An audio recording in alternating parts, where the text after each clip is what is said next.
For 17 years I saved every single penny for my wedding. While my college friends bought designer clothes, expensive vacations, and luxury apartments, I worked 2 jobs and lived in a cramped studio with second-hand furniture. Every birthday check from grandparents, every Christmas bonus, every overtime shift went straight into my wedding fund. When I finally hit $45,000, I felt like I could breathe for the first time since I was 18 years old. The savings account was in my name, but Mom had access as a co-signer from when I'd first opened it. She'd helped me set it up during freshman year, promising it would stay untouched until my wedding day. "This is your dream fund, sweetheart," she'd said while we sat in the bank lobby. "No one will ever touch this but you. I'm just here in case something happens to you." I should have removed her access years ago, but I trusted her completely. My brother Marcus had always been the golden child in our family. While I worked weekends at the grocery store throughout high school, Marcus played video games in his bedroom. When I graduated college summa cum laude and immediately started my software engineering career, Marcus dropped out junior year to explore his creative side. When I bought my first car with cash I'd saved over 2 years, Mom surprised Marcus with a brand new pickup truck for his 25th birthday. The pattern was clear to everyone except me.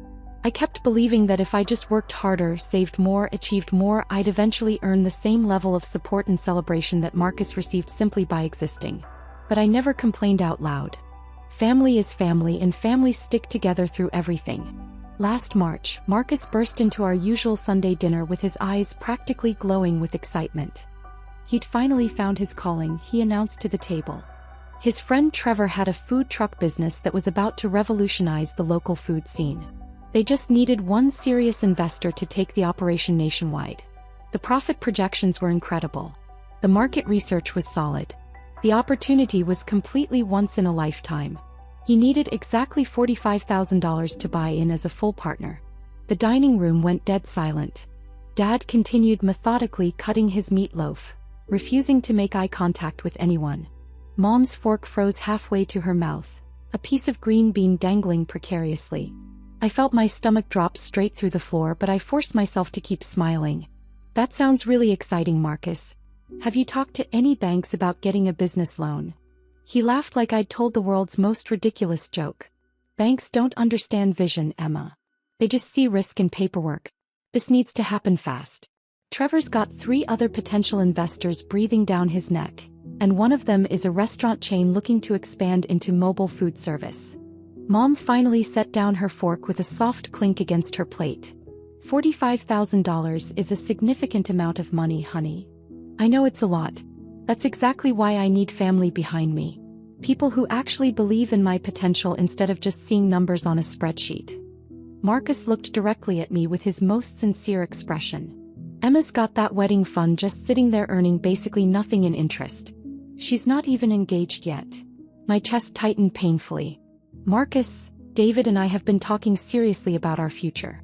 We've looked at rings together and..." "Talking about marriage isn't the same as being engaged," Marcus interrupted smoothly. "And this investment is guaranteed money, Em. I'll pay you back the full amount plus 20% interest within 6 months. You'll have enough for 2 dream weddings." I looked around the table desperately. Dad was now studiously examining his potato as if it contained the secrets of the universe. Mom was staring at her plate like she could disappear into the floral pattern.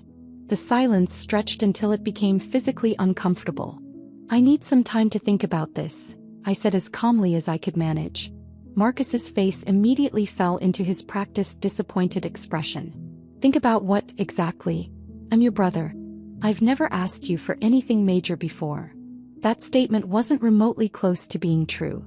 Marcus had borrowed money from me dozens of times over the years: car repairs, security deposits, credit card payments, emergency dental work. None of it had ever been paid back, but I'd never kept track because family doesn't keep scorecards. The conversation awkwardly moved on to other topics, but I could feel Marcus's disappointment radiating across the table for the rest of the meal. Every time I glanced in his direction, he looked wounded and betrayed. When I finally left that evening, Mom walked me out to my car in the driveway.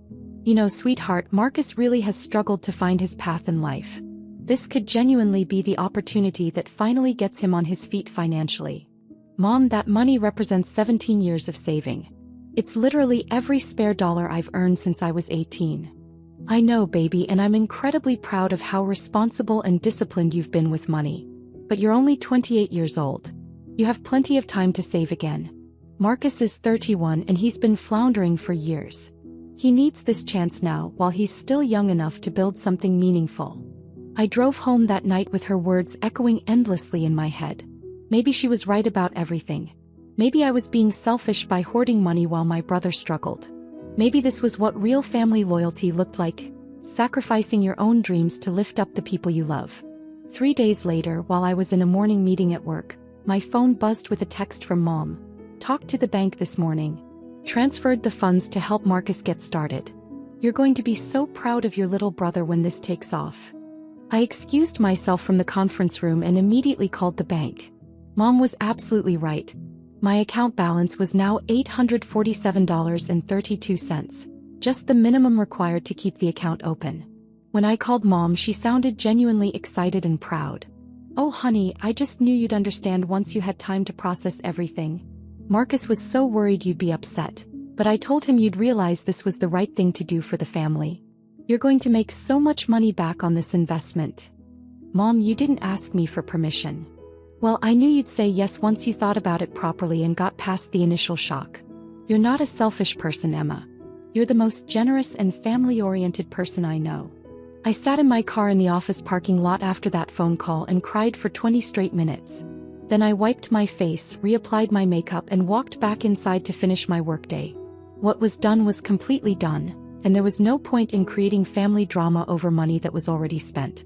Over the next 3 months, I watched Marcus's social media accounts fill with photos documenting the food truck's transformation. The vehicle was absolutely beautiful, sleek black exterior with neon green lettering, state-of-the-art kitchen equipment, professionally designed logo and branding. Marcus and Trevor looked incredibly happy and optimistic in every single photo they posted.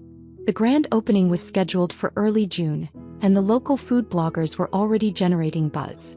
At our next family dinner in May, Marcus gave me the biggest hug I'd received from him in years.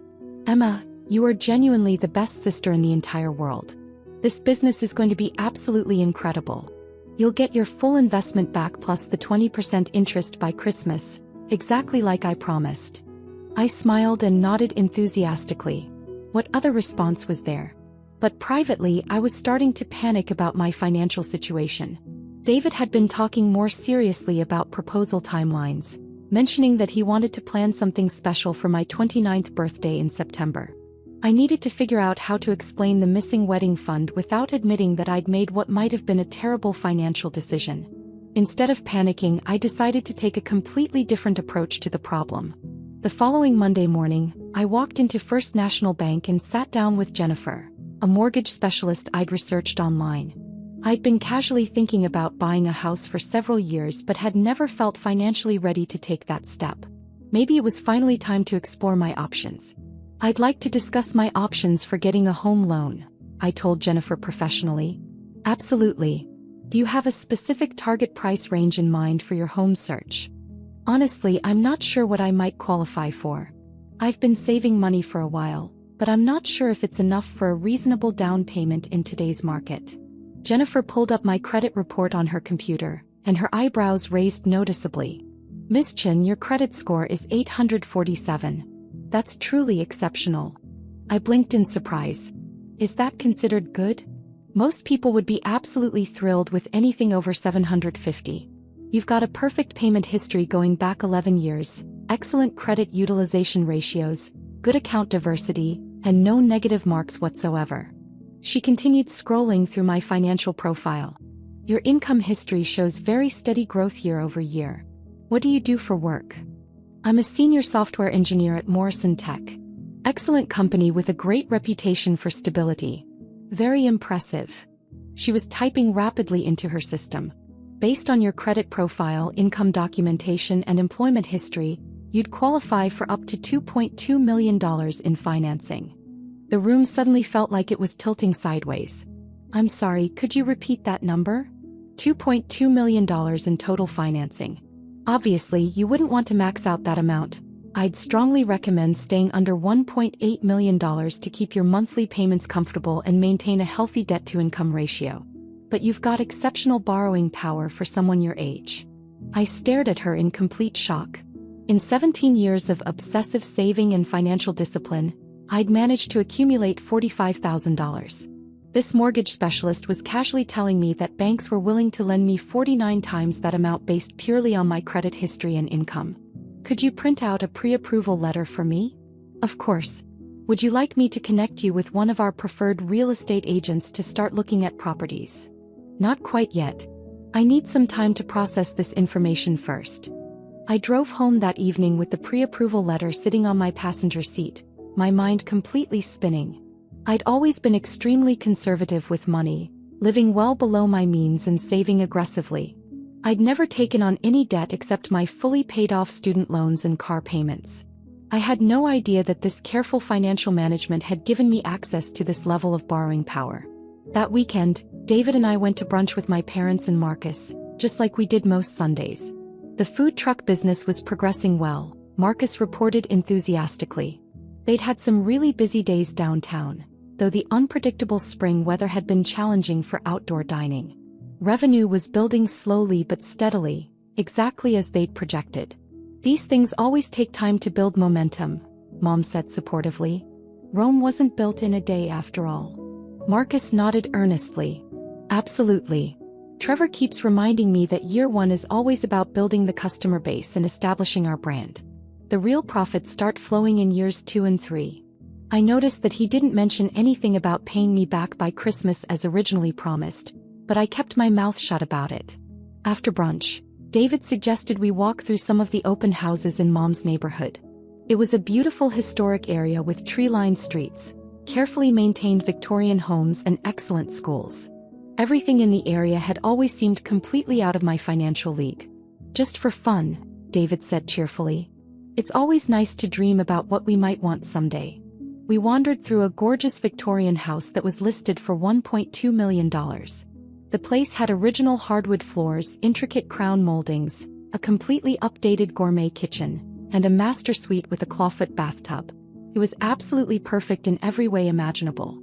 "Can you imagine actually living somewhere like this?"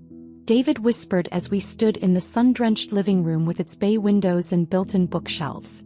I pulled the pre-approval letter out of my purse and silently handed it to him. David read the letter once. Then he looked at me with confusion. Then he read it again more slowly. "Emma, what exactly is this document?" "I applied for a mortgage pre-approval last week. Just to see what we might realistically qualify for. This says $2.2 million in approved financing." "I know what it says. This is your individual approval? Just your name?" "Yes, just mine." David stared at the letter like it was written in a foreign language. "Your credit score is 847? "Apparently so." "Emma, do you understand what this actually means? We could buy this house. We could buy this exact house, furnish it completely, and still have money left over for renovations." I looked around the beautiful room again, taking in the bay windows, the original built-ins, the gorgeous architectural details. 6 months ago, I'd thought my $45,000 wedding fund represented a small fortune. Now I was holding a letter stating that banks were willing to lend me millions based entirely on my financial track record. I had absolutely no idea, I said honestly. That evening I called the listing agent and submitted a formal offer on the Victorian house. It was accepted within 6 hours. The next Sunday at our regular family dinner, I mentioned casually that David and I were in the process of buying a house together. "That's absolutely wonderful news," Mom exclaimed. "Where are you looking?" "Actually, we're already under contract. The Victorian on Maple Street, you know, the one with the blue shutters and the wraparound porch." Dad nearly choked on his wine. "Wait, the old Hendricks place? That just went on the market last month." "It did. We close escrow next month." Mom was staring at me with a confused expression. "Honey, that house is extremely expensive." "The purchase price is $1.2 million, I confirmed. "We got pre-approved for the mortgage without any issues." The silence that followed was absolutely deafening. Marcus was the first person to speak. "Hold on, you got approved for a $1.2 million mortgage? How is that even possible?" "Good credit score, stable income, solid employment history. The bank seemed to consider us a very safe lending risk." "But Mom looked genuinely bewildered. How will you possibly afford the monthly payments? Those have to be enormous. About $4,800 per month after our down payment. That's well within our comfortable budget range. Your budget? Marcus's voice was getting noticeably higher. Emma, you work at a tech company. Exactly how much money do you make? David squeezed my hand supportively under the table. Emma's been extremely successful in her career progression. But she just gave me her entire life savings 3 months ago, Marcus continued, his voice rising. If she had access to this kind of mortgage money, why did she? He stopped mid-sentence, his face turning bright red. Mom's expression was rapidly shifting from confusion to something much sharper and more calculating. Emma, when you gave Marcus that investment money, you told us it was all your savings. I never said it was all my savings, Mom. I said it was my wedding fund, which it absolutely was. But if you can afford a $1.2 million house, then I clearly didn't need that specific wedding fund to get married, I finished calmly. David and I can have the wedding we want without that particular money. The table fell completely silent again. I could practically see the mental calculations happening behind everyone's eyes. Mom finally spoke, her voice strained. Emma, are you saying that you're wealthy? I'm saying I've been extremely careful and disciplined with my money for a very long time. I live well below my means and save aggressively. The bank considers me an excellent credit risk based on my financial history. Marcus was staring down at his plate. I had absolutely no idea about any of this. Why would you have any idea? We don't typically discuss our detailed finances as a family. But Emma, Mom's voice was getting more strained, if you have access to this much money, why did you make such a big deal about the wedding fund? The question hung in the air like a challenge. David's hand tightened protectively on mine. Because it was never about the money, Mom.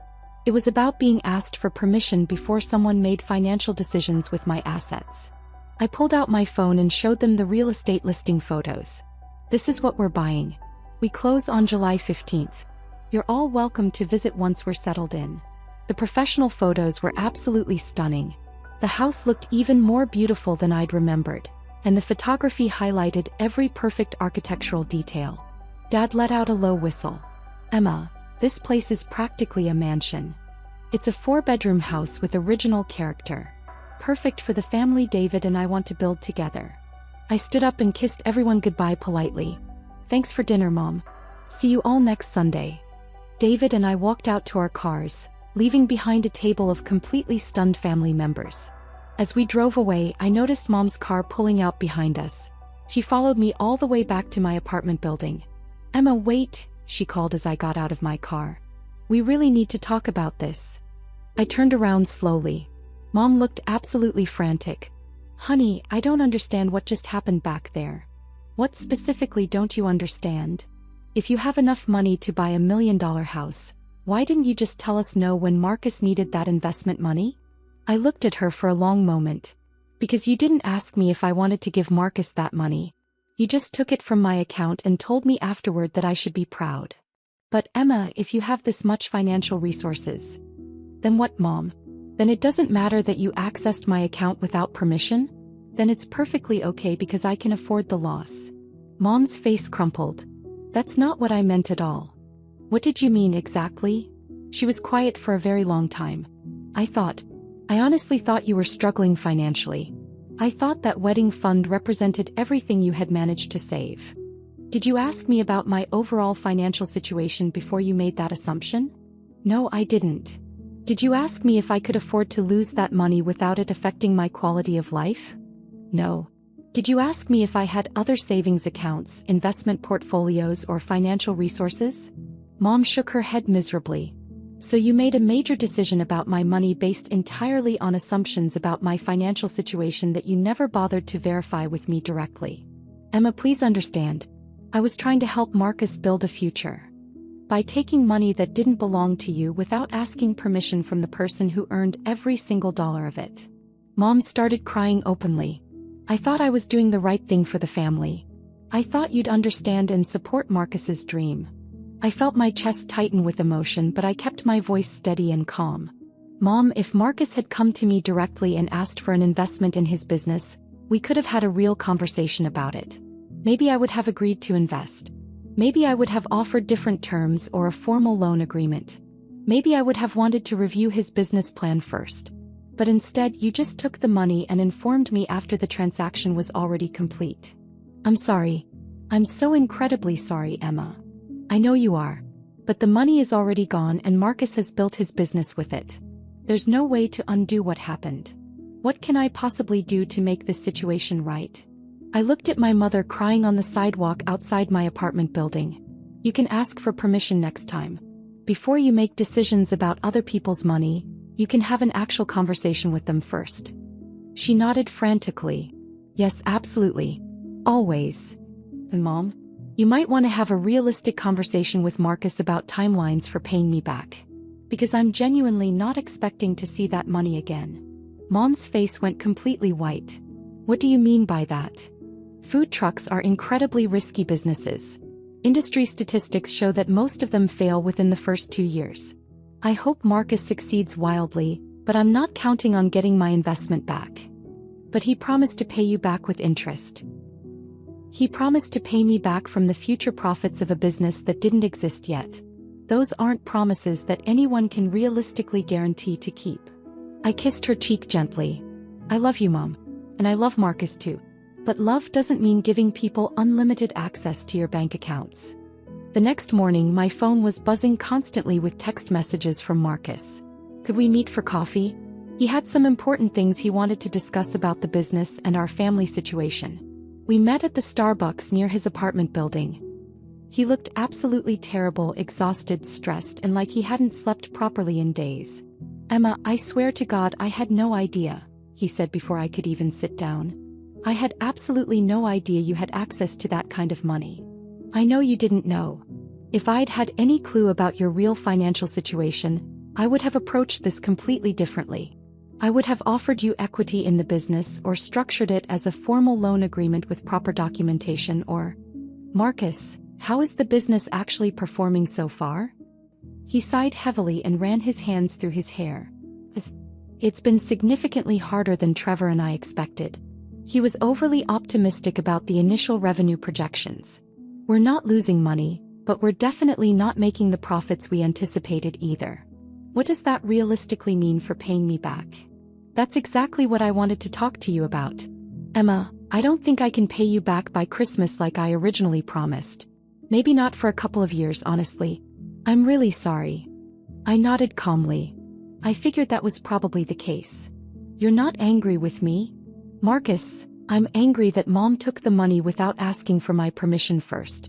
I'm not angry that your business is struggling to find profitability. Starting a business is incredibly difficult. But I feel absolutely terrible about this. You're buying this incredible house and here I am telling you I can't pay back the money that was supposed to help fund your wedding. The house purchase and our future wedding aren't dependent on that $45,000. I have other savings and financial resources. Marcus stared at me in amazement. How much money do you actually have, Emma? I thought carefully about how to answer that question. Enough. But how much is enough in actual numbers? Enough that losing $45,000 isn't going to fundamentally change my life either way. Jesus Christ. Marcus leaned back in his chair. I feel like such a complete idiot about all of this. You're not an idiot at all. You didn't know about my financial situation because we don't talk openly about money in our family. Maybe we should start having those conversations. Over the next 2 hours, Marcus and I had the most honest and detailed conversation we'd ever had about personal finances. He told me about the daily struggles of running a small business, the constant stress about cash flow, the pressure to succeed after everyone had invested in his dream, the fear of disappointing the people who believed in him. I told him about my salary progression over the years, my investment strategy, my approach to building wealth slowly and conservatively over time. I always thought you were just really good at saving small amounts of money, he admitted. I didn't realize you were making serious money and investing it intelligently. I'm not making serious money compared to tech executives or investment bankers. I make a good salary for my field and I save aggressively instead of spending on lifestyle inflation. Compound interest becomes very powerful when you start young and stay consistent. Mom's been telling everyone she knows about your house purchase. She's incredibly proud but also kind of freaked out about the whole situation. She's worried that I'm permanently angry with her. Are you angry? I considered the question carefully. I'm disappointed in how she handled the situation. But I'm not angry in a way that's going to damage our relationship. Being angry would require me to actually need that money for my survival. That's the thing that really gets to me. You're not even upset about losing the money itself. I'm upset about the principle behind taking it. If I had needed that money to pay my rent or cover medical bills, or handle a financial emergency, taking it without asking could have been absolutely devastating to my life. The fact that I can afford to lose it doesn't make the taking itself acceptable. Marcus nodded slowly. I never thought about it from that perspective before. Most people don't have $45,000 sitting in a savings account, Marcus.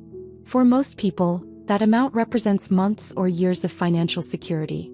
You can't just assume someone can afford to lose their savings, even if they're family.